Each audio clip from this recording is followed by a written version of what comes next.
대해서 일파만파 이정휴 회장께서 간단한 모두 발언이 있겠습니다. 국민 여러분, 안녕하십니까?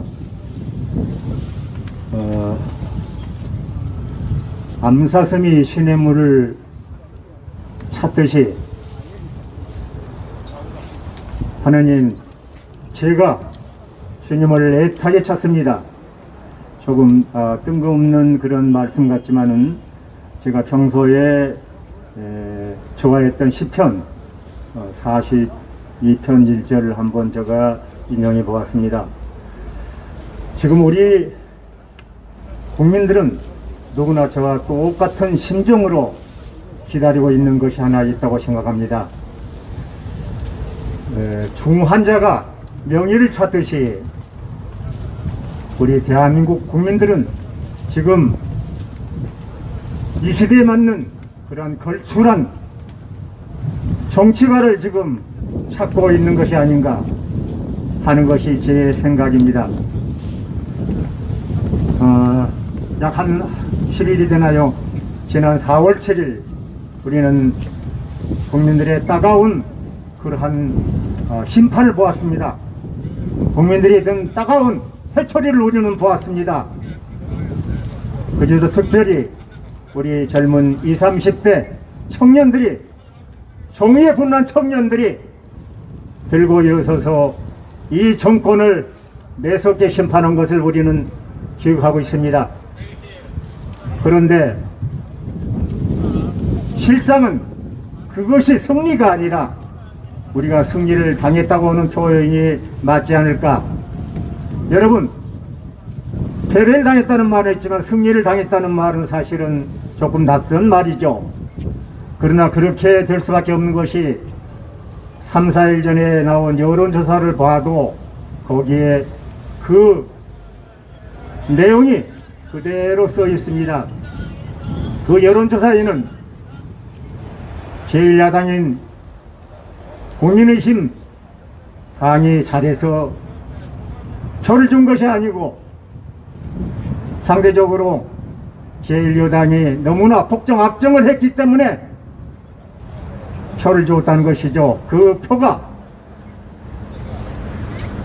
국민의힘이 잘해서 표를 줬다는 그 여론조사는 7%에 불과하고 그 다음에 여당이 잘못해서 표를 줬다고 하는 것이 79%에 해당되었습니다.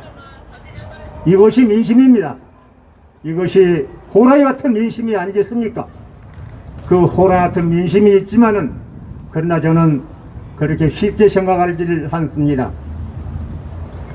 저들이 지금 당장은 그런 성남 민심 보고 반성하고 또 뭔가 나름대로 자기들 뭔가 앞으로 출구를 갖다가 개척하려고 하는 그런 자세는 보이고 있지만은 그건 절대로 저들의 본 태도, 본심이 아니라는 것을 우리 자유우파 국민들은 똑똑히 알고 그것에 대응해야 할 것이라는 생각이 듭니다. 한편으로 앞으로 다가오는 내년 3월 9일 대선에서도 우리는 똑같은 그러한 마음가짐으로 대응하지 않으면은 우리에게 올 것은 우리가 승리를 당한 것이 아니라 다시 패배를 당하는 그러한 반대쪽으로 흘러가지 않을까. 예를 들어서 지금 윤석열 대권 후보의 지지도가 어떤 이유에서든지 지금 1, 2위를 다투고 있습니다. 그런데 그 윤석열 후보를 대권 예비 후보를 지지하는 이유가 뭐냐고 그렇게 여론조사에서 물었을 때 그 이유는 매우 간단했습니다.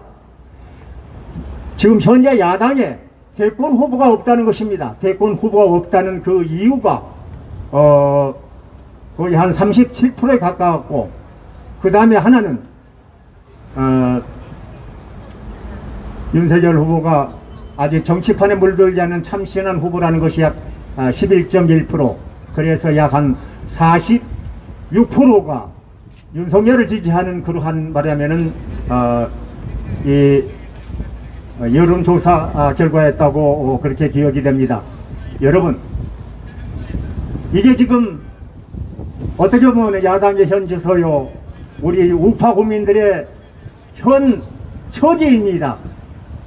우리는 지금 실제로 우리가 스스로, 우리들 스스로 힘으로 대권 후보를 갖다가 찾고 또 대권 후보가 출연하고 그런 것이 아니라 때밀려서 지금 여기까지 와 있습니다.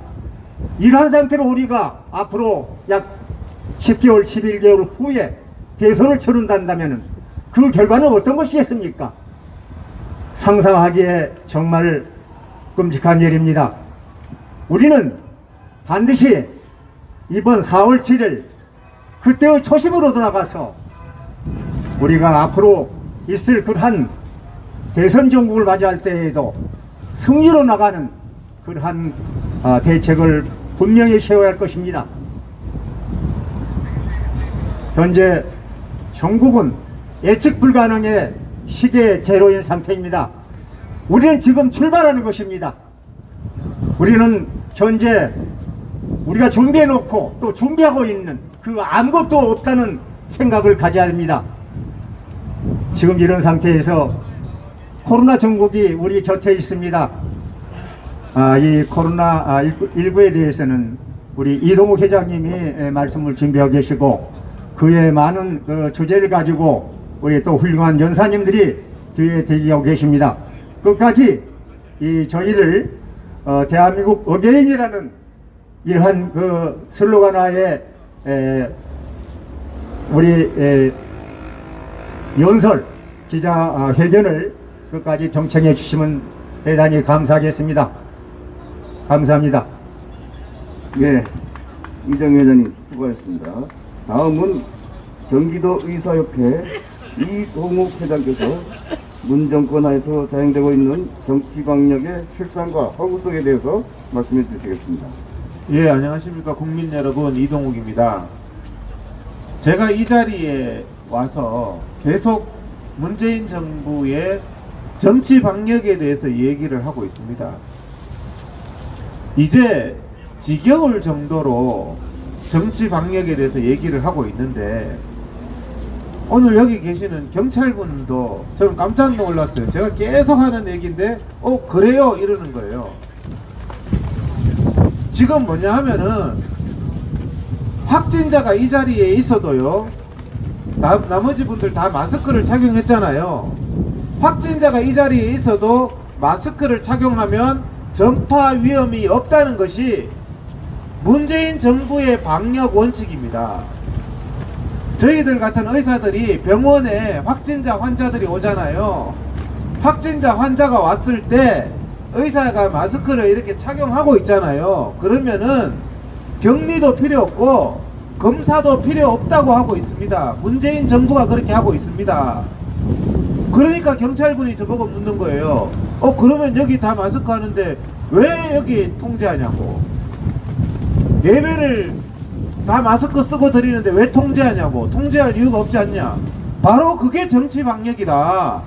그러면 언론들도 문재인 정부의 그 방역 수칙을 알 텐데 왜 그런 말도 안 되는 그런 것을 보도를 안 하느냐. 마스크 쓰면은 전파 위험이 없다고 하는 문재인 정부의 그 이중성, 거기에 대해서 왜 보도를 하지 않느냐. 그러니까 이 언론들이 썩어 빠진 좌파 언론이라는 말입니다. 왜 이런 진실을 보도하지 않냐는 말이에요. 이 자리에서 이 장소 관리하는 경찰분도 몰라요, 그거를. 자, 박원순 시장이 오페라의 유령 때요, 오페라의 유령 그 주연 배우 두 사람이 코로나 확진자였습니다. 주연 배우가 마스크 벗고 3시간 동안 공연을 했는데 그 자리에 있는 관객들이 다 마스크 쓰고 구경했다고. 실내인데도 아무도 검사 안 했어요. 코로나 검사를 아무도 격리 조치 안 했어요. 이런 짓을 했던 박원순이가 여기 지금 펜스 쳐놓고 10명 내로 있어라. 이게 말이 됩니까? 실내에는 3,000명 5,000명이 공연 보고 앉았고 마스크 쓰고 야외에는 사회적 거리두기 해가지고 10명 이하로 있어라. 이 짓 언제까지 할 겁니까? 이게 누구를 위해서 무엇을 위해서 이런 짓을 합니까? 지금 언제까지 국민들의 인권을 이렇게 유린할 거예요? 언제까지 자유민주주의를 이렇게 짓밟을 겁니까? 언제까지 9명 10명 숫자 세아리고 있을 거예요? 백화점 한 1000명 2000명 바글거리면서. 얼마 전에 박영선이 선거 집회 여기서 바글바글하게 했잖아요. 근데 국민들은 9명 이하로 10명 이하로 이런 인권 유린을 언제까지 할 건지를 묻는 겁니다. 오세훈이 시장 되면 뭐예요? 지금 시장 돼도 이 짓을 하는데, 시장 됐으면 서울 시내에서 이런 문재인의 거짓 방역, 박원순의 거짓 방역은 바로 잡아야 될 거 아닙니까? 민주시장이. 아까 전에 또 경찰분이 그러대요. 이제 자 예방주사 맞고 이제 이런 짓도 그만해야 됩니다. 코로나 예방주사 확보 실패했는 문재인 정권입니다. 지금 국민들은 화이자, 모더나 구경도 못해요. 모더나 화이자 어디 갔습니까? 혈전 생겨서 사람이 죽는 아스트라제네카만 맞으라고 겁박을 하고 있어요. 여러분들, 의용의사 김효란이가 뭐라 그랬는지 아십니까? 김효란이가요, 혈전이 별로 무서운 병이 아니랍니다. 대한민국 의사들한테 물어보세요. 혈전이 무섭지 않다는 그 돌팔이 의사가 어디 있습니까? 혈전이 얼마나 무서운 병인데요. 혈전 환자가요, 눈앞에서 쓰러져서 바로 죽어요. 혈전 생기면 눈앞에서 쓰러지는데 손도 못 쓰는 게 혈전입니다. 혈전 심각한 합병증이 아스트라제네카 맞으면 생기는데, 혈전이 얼마나 심각한 질병인지 제대로 가르쳐 주지 않고 별거 아니다. 그러니까 국민들도 잘 몰라가지고 혈전이 별거 아닌 줄 알고 있어요. 지금 수십 명이 죽었어요. 아스트라제네카 맞고 혈전 때문에. 예방주사는 왜 맞습니까? 안 맞아도 안 죽어요. 건강한 사람이 건강하려고, 혹시나 예방하려고 맞는 예방주사 아니에요. 예방주사 맞으러 갔다가 사람이 혈전 걸려서 죽으면 이게 말이 됩니까, 여러분? 말이 안 돼요. 안 됩니다. 여러분, 건강한 딸이, 멀쩡하게 살 딸이 20대는요 코로나 걸려서 안 죽어요. 코로나 걸려도 20대는 멀쩡합니다. 그런데 여러분, 20대 딸을 아스트라제네카 백신 맞힐 겁니까? 그래서 혈전 걸려서 죽으면 문재인이가 보상해 줍니까? 경찰 아저씨? 그랬더니 아스트라제네카 맞는 게, 자, 맞는다고 다 죽는 건 아니죠. 그 말을 하고 있어, 문재인이하고 정은경이가. 미국산 소고기 먹는다고 그러면 광우병 다 걸렸습니까? 왜 반대했어요, 미국산 소고기를? 단 한 명이라도 광우병 걸리면 안 된다고 촛불 들고 난리 쳤던 거 아닙니까? 제 말이 틀렸습니까? 단 한 명이라도 광우병 걸리면 안 된다고 촛불 들고 설쳤던 게 문재인, 추미애 아닙니까? 그런데 지금 아스트라제네카 백신 맞고 유럽에서 몇십 명이 혈전이 걸려서 젊은 여자들이 사망을 했는데, 우리나라 젊은 여성들 보고 아스트라제네카 계속 맞으라는 이 정부가 제대로 된 정부입니까, 여러분? 아닙니다. 어떻게 해야 됩니까? 미국은요, 얀센 코로나 예방주사가, 미국은 얀센인데 얀센 700만 명이 맞고 딱 한 명이 혈전으로 사망했어요. 혈전으로 사망했습니다. 미국은요, 700만 명 중에 단 한 명이 사망했다는 사유로 미국 FDA와 CDC가 얀센 주사를 즉시 중단시켰습니다, 여러분. 우리나라는 수십 명이 죽어도 계속 맞으래요. 여러분들, 혈전이 생기지 않는 화이자, 모더나 예방주사가 있는데, 혈전 생겨서 걸려서 죽는 아스트라제네카를 왜 맞습니까? 우리 의학적으로는요, 치명적인 합병증이 있는 약이나 주사는 퇴출시키는 게 원칙입니다. 벌써 이득이 더 있다, 이딴 소리 하는 게 아니에요.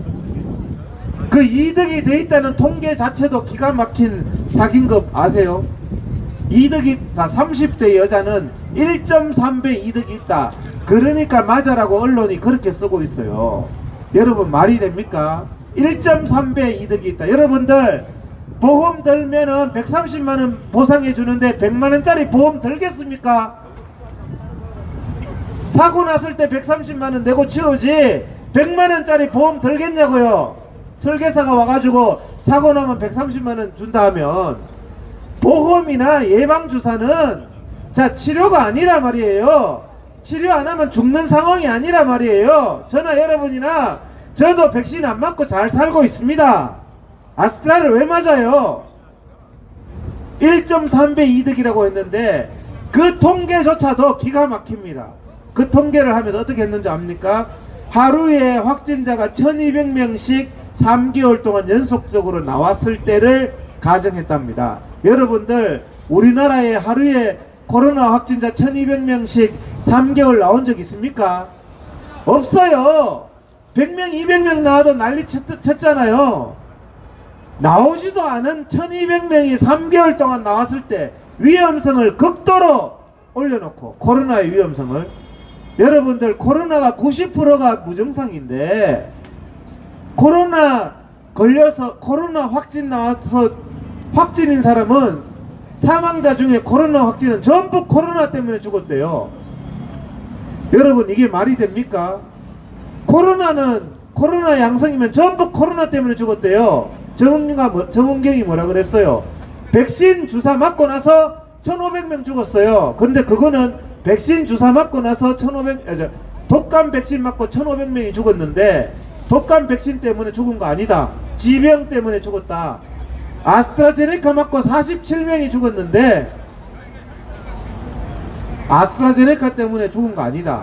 그럼 뭐 때문에 죽었습니까? 그러면 그것은 인과관계 없다고 그래요. 자, 예방주사 맞고 죽은 것은 그것 때문에 죽은 게 아니라고 위험성을 완전히 없애놓고, 코로나는 죽었다 하면은 무조건 코로나 때문에 죽었다고 위험성을 왕창 올려서 1.3배 위험하답니다. 이게 통계 조작이, 이게 말이 되는 소리입니까 여러분? 자기들이 필요할 때는요, 자, 삼성 반도체에서 22만 명 근무했지만 백혈병 걸린 사람은 거의 없어요. 22만 명 다 죽을 때까지 백혈병 안 걸렸어요. 삼성 반도체에서 근무했던 사람. 그런데 삼성 반도체에서 근무했다는 이유로 백혈병 걸린 사람 다 보상해 줬잖아요. 그런 것은, 자, 그것 때문이 아니라고 배제할 수 없다. 문재인이하고 좌파들이 말장난하는 게요, 그것 때문이 아니라고 배제할 수 없다. 이렇게 말장난해요. 독감, 코로나 예방주사 맞으면 코로나 예방주사 맞아서 죽은 게 아니라고 배제할 수 없다. 그러면 어떻게 됩니까? 배제할 수 없기 때문에 예방주사 안 맞게 되죠. 문재인은 어떻게 말장난하는 줄 압니까? 정은경이하고. 요런 경우에는 코로나 주사 맞고 죽은 거라고 단정할 수 없다. 이렇게 말장난해요. 단정할 수 없으니까 맞아도 된다 이 말이야. 단정할 수 없거나 배제할 수 없던 거 똑같은 말인데 말장난을 이렇게 한단 말입니다. 국민 상대로. 자기들 필요할 때는 배제할 수 없다 하지 마라. 이 자리에서 코로나 환자 안 생긴다는 거 배제할 수 없다, 정치 집회하지 말라, 이렇게 해놓고, 전철에서 생긴다고 단정할 수 없다, 그러니까 전철은 바글바글 타라, 이런 한국말로 말장난을 하면서 국민의 인권을 유린하고 민주주의를 유린하고 예배의 자유, 교회의 자유를 말살하는 이 천인공노할 정권이란 말입니다. 여러분들 이해가 되세요? 말장난을 이렇게 하고 있단 말입니다. 전철 10번 탔어요. 직장 10번 갔어요. 식당 10번 갔어요. 일요일날 교회 1시간 예배 드렸어요. 그 사람이 다음 주에 검사인데 코로나 양성 나오면요, 교회 발이라 그럽니다. 교회 발. 전철에서 옮겼지 그게 어떻게 교회 1시간 예배 드리는 데서 옮겼어요. 제가 공소장을 보니까 교회에 확진자가 누군지도 없어. 교회에 확진자가 옮긴 사람도 없는데 교회만 1시간 갔으면 그 사람이 하루 종일 직장에 있었는데 직장에서 옮긴 게 아니고 교회에서 옮겼다. 이렇게 김정은처럼 이것을 이용해서 국민 인권 탄압하는데, 인권 유린하는데 사용하는 거 아닙니까? 이번에 청와대 기획관 방역기획관으로 김효란이라는 인간을 임명했답니다. 김효란. 혈전이 무섭지 않다고. 혈전 한 번도 치료해보지 않은 의사가 그딴 소리예요. 혈전이 무섭지 않다. 아스트라 계속 맞춰라. 이딴 소리 하는 게 청와대 기획관으로 들어갔습니다. 참 기가 막힙니다. 그 여자가 뭐라 그랬느냐. 질병이 바글바글한 중국산 우한 코로나가 창궐할 때 중국 차단할 필요 없다고 했던 여자예요. 김호란이가. 그 인간이 대한민국 방역을 책임지겠답니다. 그러니까 이런 정치 방역 하는 거죠. 정치적인 의사를 청와대에 갖다 박으니까 정치 방역할 수밖에 없는 거예요. 중국 차단할 필요 없다고 했던 김효란이는 지금 청와대에 갈 게 아니라 감옥소 가야 돼요. 말이 안 되는 소리를 하는 거 아닙니까 지금. 백신도 빨리 구할 필요 없다 김효란이가. 그리고 문재인 정권이 뭐라 그런 줄 압니까? 지금 화이자 모더나 못 구했잖아요. 이 못 구한 것에 대해서는 석고대죄하고 책임자는 처벌 받고 감옥 가야 돼요. 백신 어디 있습니까? 화이자 모더나. 혈전 안 생기는 화이자 모더나를 국민에게 맞춰야 될 거 아닙니까? 경찰 여러분들 본인도 마찬가지고 여러분 가족도 혈전 안 생기는 화이자 모더나 가져오라 하세요. 왜 혈전 걸려서 죽는 아스트라제네카를 우리 국민에게 후진국도 아닌데 맞으라고 그래요? 아스트라제네카 가격이 4에서 5달러입니다. 5,000원. 그런데 화이자 모더나는 25,000원이에요. 5,000원짜리 가져와가지고 얼마에 가져왔냐 하니까 대답을 못해. 평균 구입 가격이 25,000원이라는데 5,000원짜리 다 갖다 놓고 왜 25,000원이 들었는지 모르겠어요. 정말 기가 막.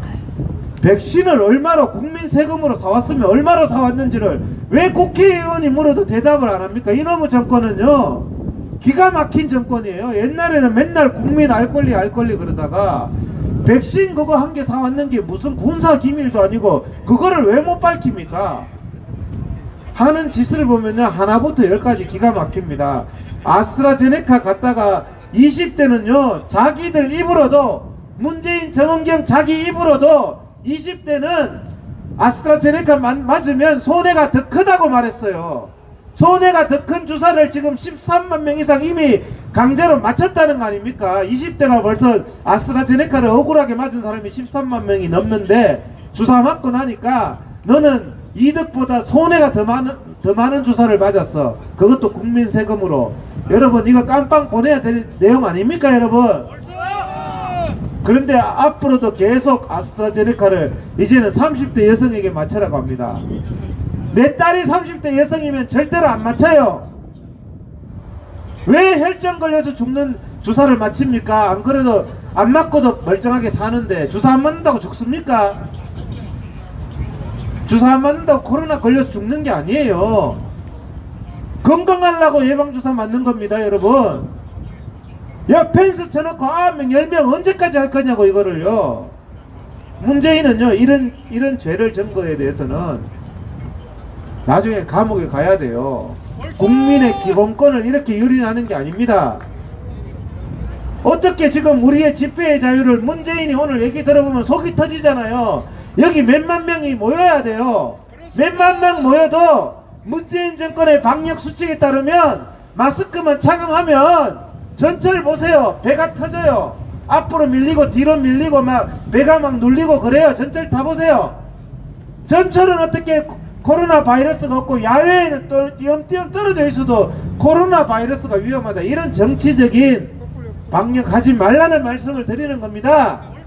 코로나가 위험하면 밥 먹고 살라고 전철 타고 출퇴근하는 국민들 생명 보호해야 될 거 아닙니까? 그 사람들은 그러면 다 코로나 걸려서 죽으면 됩니까? 저도 이런 소리 하는 거 지겹습니다. 이제 저도 지겨워요.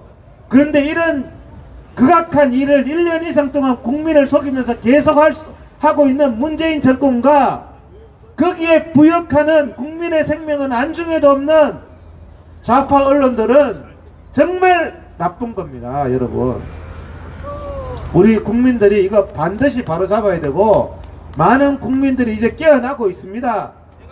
손바닥으로 하늘을 가릴 수는 없는 법이에요. 다 알고 있어요. 의사들도 다 알고 있어요. 제가 했는 말 중에서 틀린 말 있으면요, 저를 감옥에 보내요. 오늘 했는 말 중에서 틀린 말 하나도 없단 말이에요. 기가 막히잖아요. 근데 언론이 보도를 안 합니다. 저기서 했는 말을. 자신 있으면 정은경이든 김효란이든 국민 앞에서 저하고 공개 토론 한번 해보자니까요.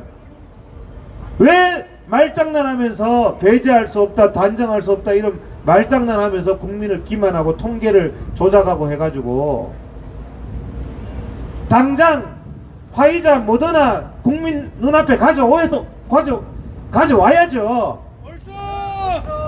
그거를요 작년 7월달에 계약이 다 끝났대요. 그런데 문재인이가 9월달 내가 검토해보라 그랬대요. 다른 나라 7월달 다 계약했는데. 그러니까 없죠 백신이. 공무원은 11월달에 고하러 다녔대요. 7월달에 다른 나라 계약 다 끝났고. 그래놓고 왜 없는지 모르겠다, 미국이 왜 안 푸는지 모르겠다, 이딴 소리 하고 앉았어요. 자기들이 백신 확보 실패한 거는 얘기 안 하고, 문재인이는요 자기들이 국민 앞에 중국 대문 열어가지고, 대만은요 그때 대문 닫아서 오늘까지 10명 죽었습니다. 우리나라는 1700명 죽었어요. 170배의 국민의 1700명이면요 세월호의 4배입니다. 국민희생이. 세월호 또 현수막 붙여놨더만 민주당이. 세월호보다 당신들이 중국 대문 열어서 대만은 10명 죽었는데 1700명 죽었어요. 세월호 때 촛불 들고 몇 년 동안 설치던 인간들 어디 갔어요? 청와대 앞에서 지금 촛불 들고 설치해야 될 거 아니에요. 우한 바이러스 지금 중국에 수입했는 청와대에 그거 계속 수입해야 된다고 말했는 김효란이를 이번에 청와대에 방역관으로 임명했는데도 세월호를 정치적으로 이용하던 인간들은 찍소리도 없고 거기 근처에 나타나지도 않잖아요. 정말 제가 할 말은 많지만 뒤에 또 좋은 발언하실 분들이 많아서 이것으로 마치고, 국민 여러분 우리가 깨어나서 이 문재인 정권의 거짓은 반드시 깜빵에 쳐넣어야 됩니다. 여러분 마치겠습니다. 예, 이동욱 회장님 열변 잘 들었습니다. 다음은 하실 말 있으세요? 다음은 전국대학구국동기연합회 강군열 회장께서 안보와 경제 분야를 중심으로 한 현 시국을 진단하고 우리의 역할은 무엇인가에 대하여 말씀을 하시겠습니다. 충성 대학연합국동회장 강군열입니다. 앞으로 우리 일파만파의 기자회견은 좀 그 수준을 업그레이드해서 비판 일변도의 기자회견이 아니라 때로는 대안도 제시하는 그러한 그 수준으로 업그레이드 하기로 그렇게 결정을 했습니다. 그래서 우리가 비판할 때는 매섭게 비판도 해야 되지만 비판만 해서는 소용이 없습니다. 그래서 구체적인 대안도 제시하는 것이 좋지 않을까, 이런 판단이 서서 우리 내부 결론에 의해서 앞으로는 대안 제시에 기자회견도 할 것이다 하는 말씀을 먼저 드리겠습니다. 오늘은 경제와 안보에 대해서 좀 말씀드리고 싶습니다.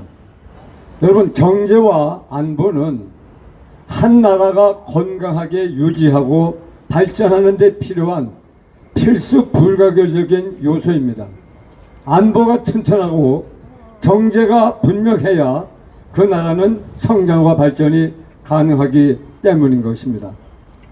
지난 1월 12일 닷새 전에 미국의 바이든 대통령이 백악관에 전 세계 반도체를 생산하는 굴지 회사 19개 회사의 CEO들을 초청해서 랜선을 통한 화상 회의를 가졌습니다. 그 회의는 바이든 대통령이 주관을 했고, 그 전에 누구를 배석했냐 하면은 미국 안보의 최고 책임자라고 할 수 있는 백악관 국가안보 보좌관인 제이크 설리반을 대동시켰고, 또 경제수장이라고 할 수 있는 국가경제위원회 위원장 브라이언 디스를 배석시켰습니다. 이 안보보좌관과 경제보좌관을 배석시킨 것은 그날 회의의 초점이 문제가 뭐냐면은 반도체에 가는 건데, 이 반도체 문제가 이 경제 문제뿐만이 아니라 아주 중요한 안보 문제가 되기 때문에 안보보좌관과 경제보좌관을 동시에 배석을 시켰습니다. 그때 바이든 대통령이 이런 발언을 했습니다. 지금 미국의 제너럴 포드, 제너럴 모터스, 그리고 포드 자동차 회사 같은 완성차 자동차 회사가 지금 가동을 중단하거나 중단할 위기에 있다는 겁니다. 이유는 그 자동차에 들어갈 아주 중요한 부속인 그 반도체가 떨어졌기 때문에 앞으로 자동차를 만드는데 많은 지장이 있기 때문에 이 세계적인 반도체 제조회사의 사장들께서 앞으로 미국에 투자를 좀 많이 해가지고 반도체를 생산해 줄 것을 요청하기 위해서 그 자리를 마련했다고 얘기를 했습니다. 물론 그것은 미국의 일자리를 창출하는 그런 표면적인 효과가 있는 것은 사실이지만, 그러나 그 반도체 문제는 미국의 일자리뿐만이 아니라 아주 중요한 안보 문제가 되기 때문에 그 얘기를 했다고 하는 사실인 겁니다. 여러분, 지금 우리 세계가 제4차 산업혁명기를 맞이하고 있는데, 여러분 잘 아시는 대로 사물인터넷, 또 이 하늘을 날아다니는 드론, 그 다음에 자율 그 주행 자동차, 그 다음에 아주 그 중요한 그 AI 인공지능, 거기에 들어가는 것이 반도체입니다. 반도체. 그 반도체가 중국에도 부족하고 미국에도 부족한데, 중국은 그 반도체를 가지고 이 최첨단 무기나 최첨단 상품을 만들어 가지고 세계를 경제적으로 공격하기 위해서 그 반도체를 만들어가고 있다는 사실을 지적하면서 앞으로 굴지의 반도체 사장들이 미국에 많은 투자를 해서 그 반도체를 생산하는데 협조될 것을 강력하게 당부를 했다고 하는 사실입니다. 여러분, 세계에서 반도체를 제일 많이 만드는 회사 어디냐? 타이완에 있는 TSMC라고 하는 회사입니다. 이 TSMC는 세계 반도체 시장의 무려 55%를 점령하는 세계 1등 반도체 제조 회사입니다. 우리 삼성은 얼마나 되느냐? 삼성은 15% 내지 20%로 세계 반도체 시장의 제2위를 점하고 있는 겁니다. 자, 그런데 세계 제1위의 반도체 제조회사인 TSMC는 바이든 대통령의 부탁을 받은 지 이틀 만에 지난 4월 14일에 어떻게 반응했느냐? 앞으로 중국과의 거래를 다 끊어버리고 미국에 집중하겠다고 그렇게 얘기를 했습니다. 그런데 우리 삼성 반도체 사장은 아무 말도 하지 못하고 나왔습니다. 왜 그러겠습니까? 삼성의 수장인 이재용 부회장이 지금 감옥에 들어가 있기 때문에 할 말을 할 수가 없었던 것입니다. 그래서 어저께 경제 5단체장들이 홍남기 경제부총리를 만난 자리에서 지금 이재용 회장의 역할이 굉장히 중요하기 때문에 사면을 요청해달라고 그렇게 부탁을 했습니다. 홍남기 부총리는 그것을 대통령에게 아마 전달하겠다고 얘기를 한 것 같습니다. 여러분 삼성하면 세계 6번째가는 세계 굴지의 회사고, 반도체로 말하면 세계 2등 가는 그런 회사가 삼성입니다. 그 삼성의 수장인 이재용을 감옥에 가다 놓고 대한민국의 경제적인 부가 성장하길 바란다는 것은 이건 어불성설인 것입니다. 여러분 한번 묻겠습니다. 문재인이가 언제 한번 해외 나가서 해외 대통령들과 의논해가지고 상담해가지고 뭐 이명박 대통령처럼 돈을 벌어다가 대한민국 국고에 채운 적이 있습니까? 국고에 있는 돈을 다 꺼내다가 세금으로 엉터리 알바나 만들고 이렇게 하는 바람에 대한민국의 국가는 텅텅 비었고, 비었을 뿐만이 아니라 지금은 빚더미에 올라있는 것이 대한민국의 국관 사정 아니겠습니까? 그런데 세계 모든 돈을 얼마든지 끌어서 대한민국의 국간에 채울 수 있는 삼성의 이재용을 감옥에 쳐넣는다는 것이, 이것이 여러분 이해할 수 있는 일이란 말입니까 여러분? 여러분, 사실 이 미국이 지금 중국에 대해서 굉장히 견제를 하고 있는데 미국만큼 중국을 도와준 나라는 세계에 없습니다. 여러분, 모택도이가 중국 공산당을 만들어서 이 장개석 군대를 대만으로 쫓아버렸습니다. 그리고 1949년에 중화인민공화국을 건설했습니다. 그리고 그 다음인 1950년도에는 100만 대군을 보내서 우리 6.25 전쟁에 파견해가지고 우리 국군과 그리고 미군과 박터지게 싸웠습니다. 말하자면 미국은 중국과 적대적인 관계를 무려 20년 동안 계속했습니다. 그러다가 1970년도에 드디어 핑퐁 외교를 통해서 이 교류, 스포츠 교류가 시작되더니 드디어 1979년 42년 전입니다. 1979년 1월 1일 날 중국과 미국은 정식으로 외교 관계를 수립했습니다. 그때로부터 미국은 중국의 손을 붙잡고 이제 중국을 돕기로 작정했습니다. 왜냐하면 세계 당시의 공산주의의 종주국인 소련으로부터 중국을 떼어내기 위해서, 중국을 자유민주 진영에 편입시키기 위해서 미국은 중국의 손을 잡고 중국이 잘 살도록 도와주기 시작했습니다. 유엔에 가입해가지고 중국을 독립국가로 인정하고 대만을 유엔에서 퇴출시켰습니다. 외교관계도 끊었습니다. 그리고 세계무역기구 WTO에 가입시켜가지고 마음껏 무역을 하도록 했습니다. 쉽게 말하면 세계를 상대로, 중국을 향해서 세계를 상대로 마음껏 장사해서 먹고 살아라, 이렇게 배려를 해준 겁니다. 뿐만 아닙니다. 미국은 미국의 시장을 활짝 중국을 향해서 열었습니다. 중국에서 생산되는 제품을 다 받겠다는 것입니다. 그렇게 함으로써 중국의 경제성장을 도와줬습니다. 뿐만 아닙니다. 젊은 청년들을 미국 유수한 대학에 유학시켜가지고 미국의 최첨단의 학문과 지식과 기술을 가르쳤습니다. 그래서 그들의 과학을 돕고 그들의 모든 지식을 도왔습니다.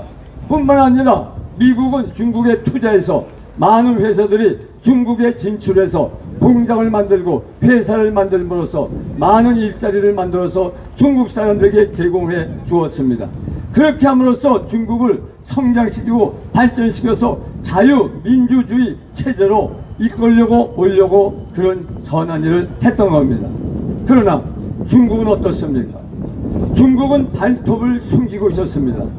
언제 우리가 부한 나라가 되고 강한 나라가 되면 세계를 한번 좌지우지해 보겠다는 그런 패권 의식을 감추고 있었는데, 그것이 베이징 올림픽을 필두로 시작하면서 드디어 숨어있던 발톱을 드러내면서 이제는 세계 1등 국가인 미국에 도전하는 그러한 입장까지 됐던 것입니다. 그래서 이 미국은 중국을 도왔지만 중국은 은혜를 지금 원수로 갚는 그런 상황에 빠졌고, 힘으로 세계를 찍어 누르려고 하는 그 중국의 패권 의식에 맞서서 지금 미국은 중국을 견제하기 시작했습니다. 여러분, 한번 여러분들이 중국의 그 남중국 해를 한번 생각해 보십시오.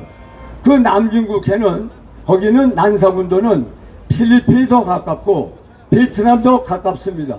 그런데 중국은 거기다가 시멘트를 갖다 뿌려가지고 활주로를 만들어서 공군 비행장을 만들고 군사기지를 만들어가지고 여기는 내 땅이니까 함부로 통행하지 말아라 하면서 그렇게 어거지를 지금 쓰고 있는 겁니다.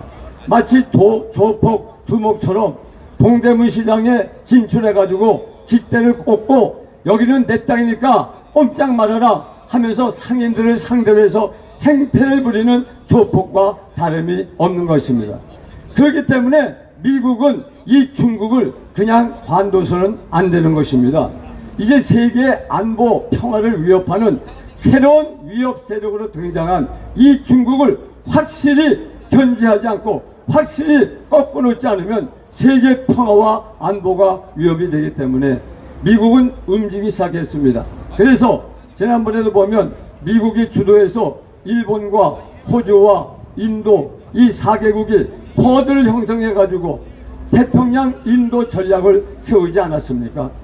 우리 한국도 당연히 퍼드에 들어가서 우리는 반드시 텐트를 우리가 구성해야 우리는 세계 안보와 평화에 우리가 기여할 수가 있는 것입니다.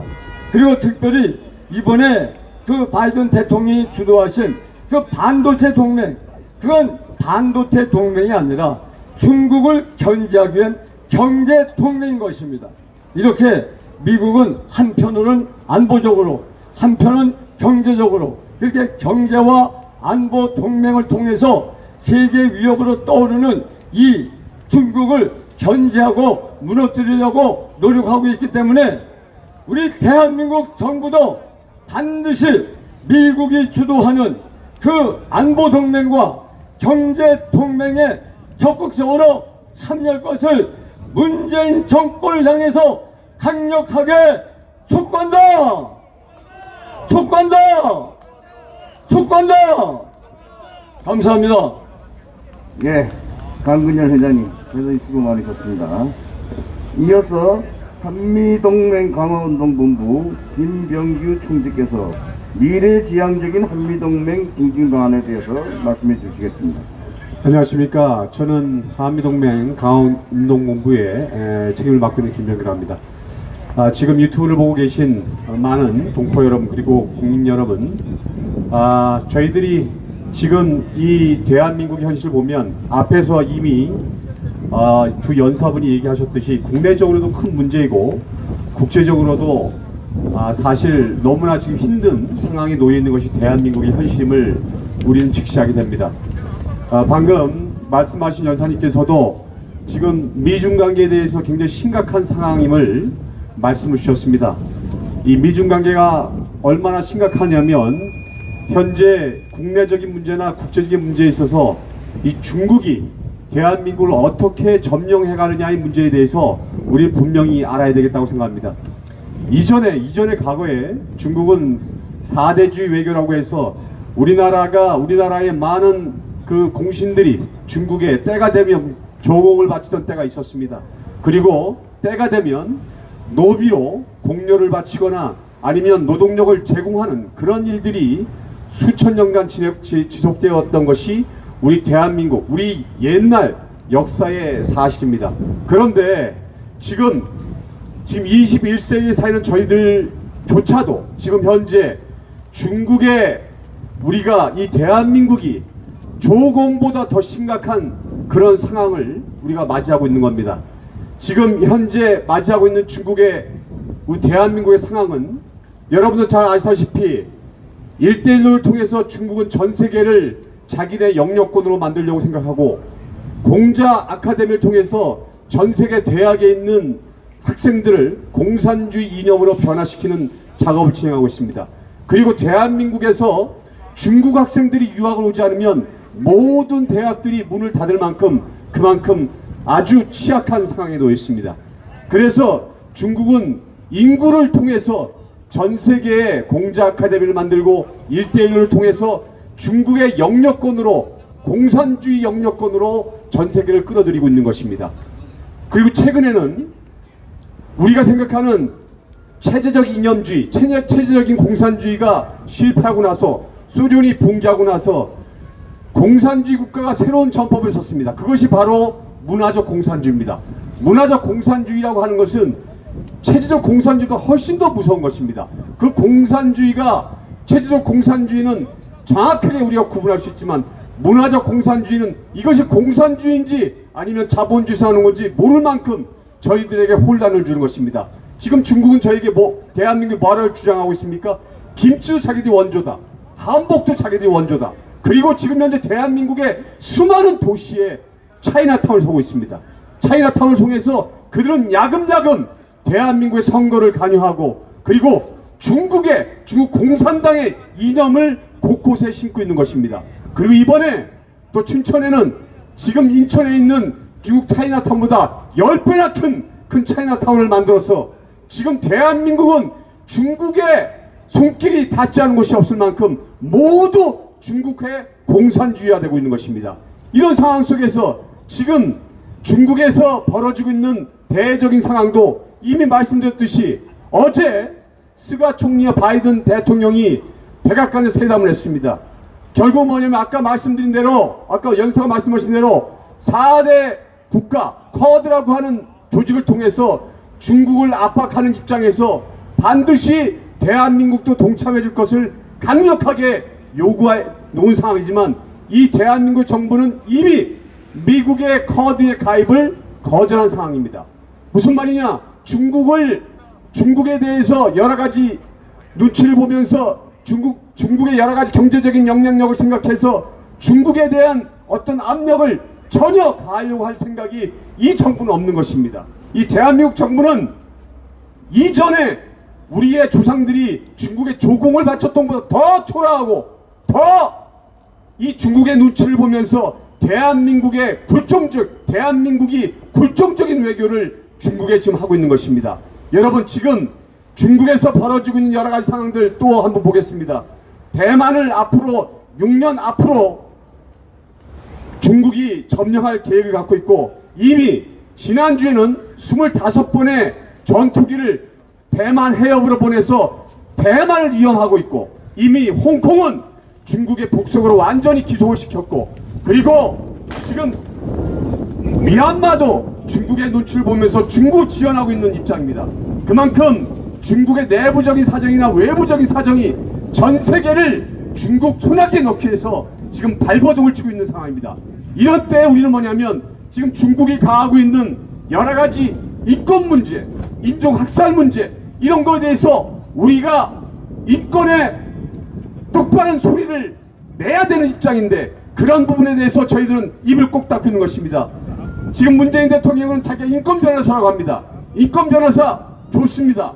하지만 지금 중국이 전 세계적으로 저지르고 있는 만행 그리고 파룬궁 같은 그런 종교들에 있는 신도들의 장기 적출을 하거나 장기를 밀매에서 파는 경우 이렇게 해서 지금 중국 공산당이 엄청난 돈을 벌어들이고 있는 이런 사실을 저희도 묵과하고 있고 그 다음에 여러분 다 아시다시피 위구르에 있는 소수민족을 엄청나게 박해하고 있는 이런 실상입니다. 그리고 여러분 이미 보셨지만 알몸 김치 사건으로 해서 중국이 먹는 것부터 입는 것까지 모든 것은 자기들이 원조라고 이렇게 주장하고 있고 이 대한민국 전체가 지금 중국 공산주의화 돼가고 있다는 사실을 저희들은 분명히 알아야 됩니다. 여러분 미국은 대한민국에 대해서 지난 70년 동안 이 나라를 지켜주고 수많은 젊은이들을 이 땅까지 보내서 피를 흘려서 자유를 찾아주었습니다. 하지만 중국은 이전부터 지금까지 이 대한민국을 자기의 속국으로 생각하고 속국으로 다스리려고 하는 것입니다. 이것을 우리는 분명히 알아야 됩니다. 이것을 모른다면 우리는 언제 대한민국이 공산주의가 됐는지 안 됐는지 모르는 상황 속에서 이 중국의 속국이 되어 있을 것을 우리는 확실하게 알 수 있는 것입니다. 국민 여러분, 우리는 분명히 확실하게 분명히 정신을 차려야 됩니다. 지금 그리고 미국이 요구하는 쿼드에 빨리 가입해서 중국을 고립화시키고 중국의 대외적인 전략들을 차단시킬 수 있는 그런 협력을 하루속히 해야 되는 것입니다. 그리고 인권 문제에 대해서도 입을 다물지 말고 당당하게 중국이 잘못했다고 외쳐야 되는 그런 시기가 왔습니다. 여러분, 중국은 영토에 야욕이 있습니다. 미국은 대한민국 영토를 보호하고 있지만 중국은 대한민국을 먹으려고 하고 있는 것입니다. 이런 것을 저희들이 정확하게 직시하고 이 대한민국 정부는 정신을 똑바로 차리고 나가지 않으면 저희들 대한민국의 미래는 없는 것입니다. 여러분, 한미동맹의 근간은 공산주의 정권과 결연하는 것입니다. 공산주의 정권과 손을 잡는 것이 아니라 공산주의 정권과 반드시 절연해서 반드시 자유민주주의 공화국을 이 땅 가운데 지속적으로 정착시키는 것입니다. 여러분, 우리는 분명히 이런 사실을 깨닫고 미국의 한미동맹을 더 굳건히 하고 한미동맹을 통해서 우리의 자유민주주의를 지키고 우리 대한민국이 앞으로 세계 5위권에 드는 선진국을 건설할 수 있는 기반을 만들어야 되는 것입니다. 감사합니다. 예, 김병일 총리 수고 많으셨습니다. 끝으로 전국 안보시민단체 총연합 공동대표이신 김두천 회장께서 대국민 성명서를 낭독해 주시겠습니다.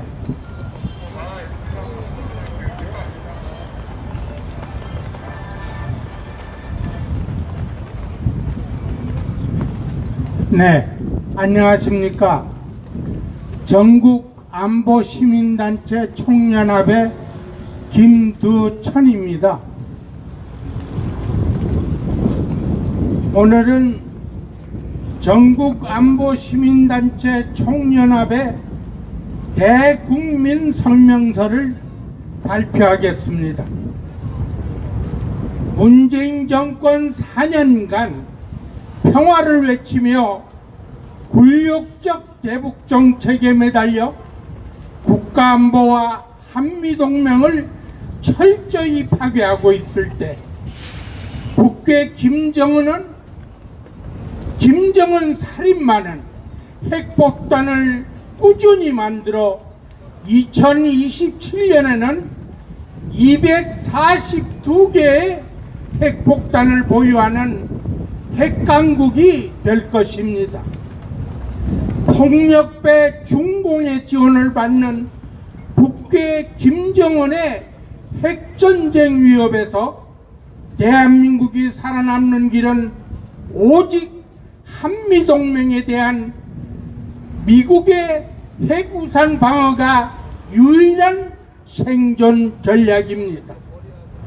김일성의 6.25 남침을 격퇴하여 대한민국을 있게 한 유엔의 한국전쟁 참전과 한미동맹은 대한민국의 산업화, 민주화, 선진화의 뿌리이기도 합니다.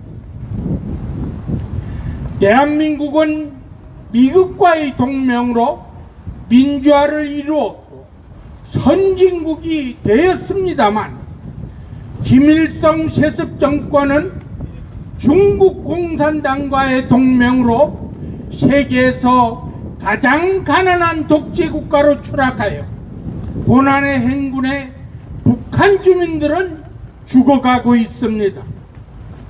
한반도의 자유 통일을 이루는 길은 탄탄한 한미동맹과 한일 관계 개선에서 찾아야 합니다. 중국 공산당 정권이 민주화 운동에 굴복할 때 비로소 북한의 민주화를 기대할 수 있게 되고 통일의 물꼬가 트이는 것입니다. 하지만 문재인 주사파 정권은 미국의 대중국 반도체 전쟁에 불참하고 미국, 인도, 호주, 일본 등 4개국 안보협의체 코드에도 빠져서 국가안보는 최대 위기에 처해졌습니다. 특히 유엔의 북한 인권 결의에 3년째 한국이 불참하면서 김정은의 인권 탄압과 살인 독재를 돕고 있으며 대북전단 금지법을 만들어 북한 주민의 알 권리를 차단시켜 미국 의회가 청문회를 열어 문재인 정권은 김정은을 돕는 반민주적 독재 정권이라고 비난하기에 이르렀습니다. 이토록 위중한 국가안보 위기 사태에서는 대한민국 국군과 대한민국 대한군인회가 대한민국 안보와 헌법을 위협하는 적대 세력에 맞서 대한민국 수호의 최일선에서 싸워야 할 막중한 의무가 있음에도 불구하고 대한민국 건국을 부정하고 김일성 3대 세습 정권을 신봉하는 문재인 주사파 정권의 홍위병을 자청하고 나서서 자유대한민국 파괴를 방조하고 있으므로 국군이 매우 위태롭습니다. 헌법 제5조 2항에는 국군은 국가의 안전보장과 국토방위의 신성한 임무를 수행함을 사명으로 하며 그 정치적 중립성은 준수된다고 되어 있지만 대한민국 국군은 민주당의 군대로 전락하고 말았습니다. 일부 예비역 장성과 각군 예비역 장교단이 조직한 단체가 연금 수급자들로 구성되어 있어 연금에 안주하면서 구국 활동을 꺼리거나 반정부 투쟁에 나서지 않고 있어서 문재인 주사파 정권의 대한민국 파괴 전략이 거침없이 실행되는 작용하로 직주하고 있습니다. 그래서 참애국을 외치는 군번 있는 예비역 국민들과 애국 시민단체들이 백척간두의 절벽에 내몰린 자유대한민국을 구하기 위하여 장군, 장교 출신 구국단체, 부사관 사병 출신 구국단체, 여군 구국단체와 여성 자유시민단체를 비롯한 애국시민단체들이 결집한 대한민국 체제 수호를 위한 구국결사체인 전국안보시민단체 총연합을 결성하고 명실상부한 국가안보 전의대로 출범하였습니다. 전국안보시민단체 총연합은 자유대한민국 수호에 목숨을 걸겠다는 굳은 결의로 조직된 자유시민 구국단체와 개인들이 조건 없이 안보연합에 참여하여 대한민국을 부정하며 헌정을 파괴하는 주사파와 맞서서 자유대한민국을 수호하여야 한다는 엄중한 역사적 부름에 함께하고 있습니다. 자유대한민국의 국권이 회복되면 문재인 주사파 정권에 부역하여 홍위병을 자처한 정치군인과 국가안보를 망친 역대 국방부 장관들은 반드시 국민의 엄중한 심판을 받아야 하며 문재인 정권에 아부하며 친정부 단체로 전락한 대한민국 재향군인회는 해체되어야 마땅합니다. 군번 있는 내국 예비역 국민 여러분, 자유대한민국을 목숨 바쳐 수호하겠다는 결의로 결집된 애국 자유시민단체와 애국동지 여러분,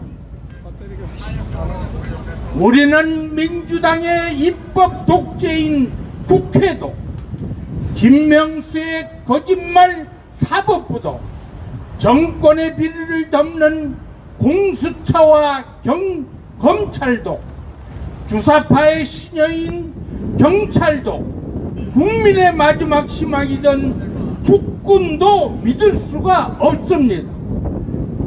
그러므로 군번 있는 애국 예비역 국민들과 애국 자유시민들이 모두 전국안보 시민단체 총연합에 모여서 문재인 주사파와 맞서 싸워야 다시 뛰는 자유대한민국을 반드시 찾을 수 있습니다. 애국시민 여러분, 전국안보시민단체 총연합에 모두 함께하여 자유대한민국을 지킵시다. 2021년 4월 17일 전국안보시민단체 총연합. 감사합니다. 예, 김두천 대표님 수고 많이 하셨습니다. 이상으로 기자회견을 모두 마치겠습니다. 오늘 바람도 많이 불고 비도 왔었습니다만은 이렇게 동참을 해주셔서 대단히 감사드립니다. 내주 토요일 다시 뵙겠습니다. 감사합니다. 일파만파 기자회견을 모두 마치겠습니다. 감사합니다. 구독, 좋아요, 알람을 눌러주세요. 다음 영상을 만드는데 더 큰 힘이 됩니다. 감사합니다.